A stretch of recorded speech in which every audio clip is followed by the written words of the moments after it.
The purpose of the multi-age cluster class is to provide academic challenge and social-emotional support for our highly gifted learners. Surrey Schools has 4 sites within our district, and this week I was able to meet with one of our multi-age cluster class teachers.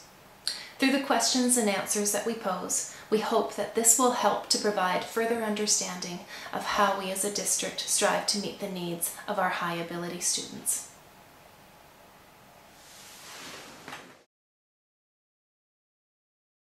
How is the MACC class different from a regular classroom? Well, there's so many ways that it's different from the regular classroom. From the way the kids are situated in the room, to the way the teaching style that I use, the way that they're reported on. So many ways it's different. I like to start the year by really getting to know each individual student and how they learn, what their specific needs are, and then I adjust my teaching style towards that. So that is a little bit different. We have the opportunity to delve deeper into that as well because of the extra time we have and the smaller class size. Students have IEPs, each one, which some kids will have been used to, but this will be the first year for some kids to have an IEP, and that's something that is created with the child, and together we come up with academic and personal goals for them to work throughout the year. And that also is different, that they are striving towards these goals as well as doing curriculum. We look at the standard curriculum, but we look at it in a different way. We really compact it and take only the pertinent information that we need to know, because a lot of these kids already have a strong background knowledge of the grade level curriculum. So we find out what we don't know and we explore that, and then we take it up a few notches and really go to the next level, and we explore high school level material. In some cases we even look at university level material. So how do you assess for the different grade levels when everyone does the same assignments? That's a great question. That's something that I don't necessarily look at grade level, because just because you're in grade 5 doesn't mean you're working at a 5th grade level. So I look at the individual level of each child. I start the year off spending a lot of time doing indicators and assessment, so I really have a firm grasp of where the child is academically, personally, where they're at, so that when I'm assessing them, I know specifically what kind of feedback they're going to need. I also let the child in on that information. I don't just keep it to myself what kind of learner they are. It is so important for them to know what kind of learner they are so that they can understand, this is what works for me. I learn better when I'm in this type of situation, or I learn better when I do this type of assignment, or I can express my learning this much better when I'm doing this type of assignment. Mm-hmm. So for me, when I provide feedback to them, it is very specific. I have their IEP goals there for almost everything that I mark. I mean, any subject, any assignment, their IEP goals are there. I even have a stamp that says this is IEP worthy that I'll stamp on their work, so they know that that's work towards their IEP goals. They may not know it, but by the end of the year, they really have a firm grasp of how they learn, how they can express their learning in the best way, and how I can assess them and how I do assess them specific to their learning needs. So if a student is very interested in a certain topic, how will they be able to explore that? It's a very good question. Depending on the topic, I definitely try to work their interests into the year, whether it's something where we have Genius Hour or individual projects, things like that. However, just because an interest is an interest doesn't necessarily mean that they're going to want to deeply explore that. There are definitely some things that should be left as hobbies, enjoyment, not really saturated with school. So certain topics definitely we can address. Certain topics we might not get to. However, I really like to know and learn from the kids things they're interested in, especially in their hobbies. I love to spend time with them talking about it and hear them tell me about it on like a personal level, because they're so enthusiastic about it. I'd have no idea what Minecraft is if it wasn't for hobbies, you know? Exactly. I'd have no idea what it is, and I wouldn't care what it is.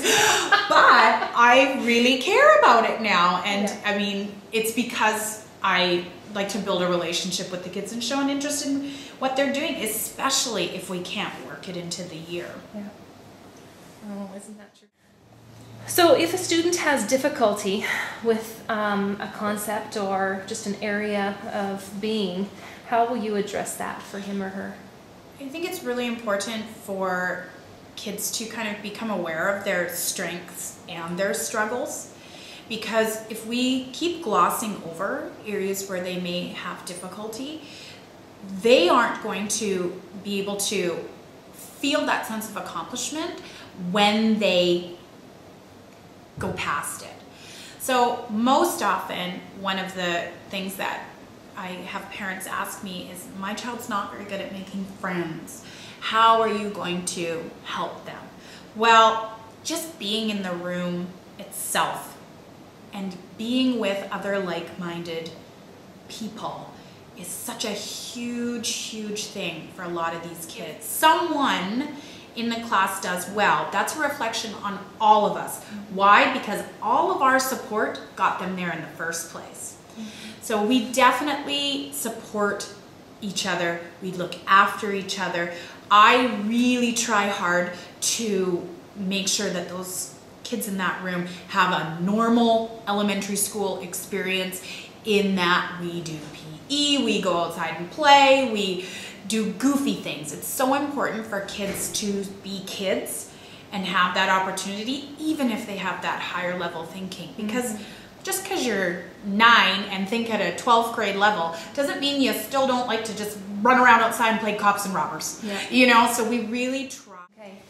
Sometimes in the classroom, students come in with specific needs in regards to executive functioning or behavioral issues.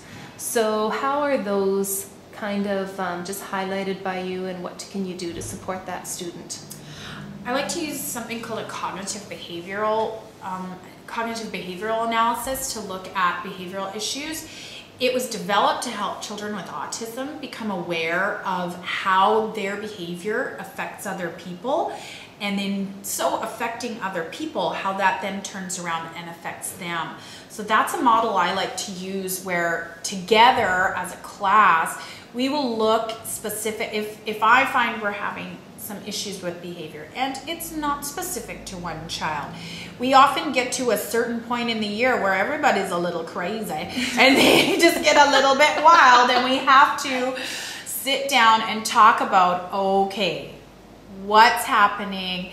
This isn't an ideal learning environment. A lot of people are unhappy because of things that are happening. How are we going to address this? So I think it's so important for the kids to not just realize how their behavior affects other people, but in it affecting other people, how does that reflect back on them?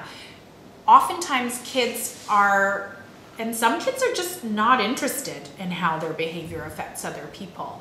But when it's turned around and said, well, because your behavior affects other people in this way, they then look at you in this way. When it's turned back around on them and they think to themselves, oh, that's how. So what about executive functioning? And what I mean by that is organizational skills, time management. Yes, always a big issue for some kids and not an issue at all for other kids.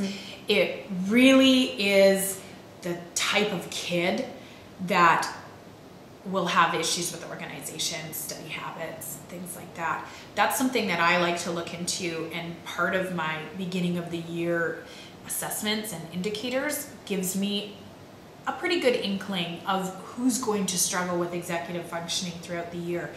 So that's something that I really try hard to come up with a system that's going to work specifically for that kid. Some kids, sure, they can write everything in their planner, but that means nothing. So, or some kids, yeah, they write everything in their planner, but when you don't even put it in your bag in the first place, how are you going to get that homework done? So I have lots of little tricks and strategies that I use specifically with certain kids in order to help them. I also, if you got a buddy who's really good at it and you feel comfortable having that pal help you out, then I really encourage the kids to look out for each other. Again, it goes back to a really supportive environment. What do your report cards look like, and do they get letter grades? Students do not get letter grades. This is something that in the MACC program has been happening for a while, and some students may have even come from some of the schools that were trying this out as a pilot project.